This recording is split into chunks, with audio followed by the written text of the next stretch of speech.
ये है दादी की अस्थियां, क्योंकि दादी अब हमारे बीच नहीं रही, इसलिए हमें दोबारा गांव जाना पड़ गया। और ये हो रहा है दादी के लिए शांति पाठ। यह है मेरे गांव की लड़की अपनी बकरी को, भैंस को पानी पिला रही है। इतनी गर्मी हो रही है यहाँ, आप धूप से अंदाजा लगा सकते कितनी गर्मी हो रही थी। और शाम हो गई थी तो हम लोग घर के बाहर बैठे थे, क्योंकि बहुत ज्यादा ही गर्मी हो रही थी।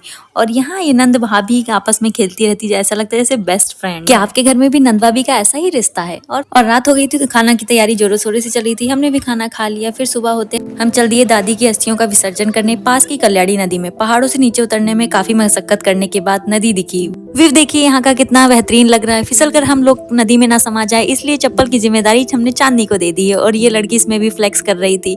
ये है दादी की अस्थियां, जो हमने 5वें दिन जलने के बाद राख से उठाई थी विसर्जन के लिए। मम्मी ने पहले चढ़ाया, फूल डाला, उसके बाद विसर्जन किया। और यहाँ गाय भैंस उधर नहा रही थी। और यहाँ शिवानी ने भी विसर्जन में थोड़ी सी मदद की। और फिर हम लोग ऊपर की ओर चल दिए मशक्कत के बाद। ये हील वाली लड़की चांदनी, जो अपनी हील्स लेके चल रही, पीछे शिवानी आ रही है, मम्मी भी आ रही है। हम सुबह सुबह जल्दी में घर से चले आए थे गाँव से, यानी कि तो बहुत भूख लग गई थी। हमने फिर रास्ते में रुक के खस्ता खाया। ये 15 रुपए का खस्ता था, बहुत टेस्टी बना हुआ। और यहाँ नंद भाभी आपस में चाप रही है खस्ता। खाने के बाद हम लोग घर की ओर रवाना हो गए। और आप लोगों को भी सब्सक्राइब करके जाना है। Okay bye.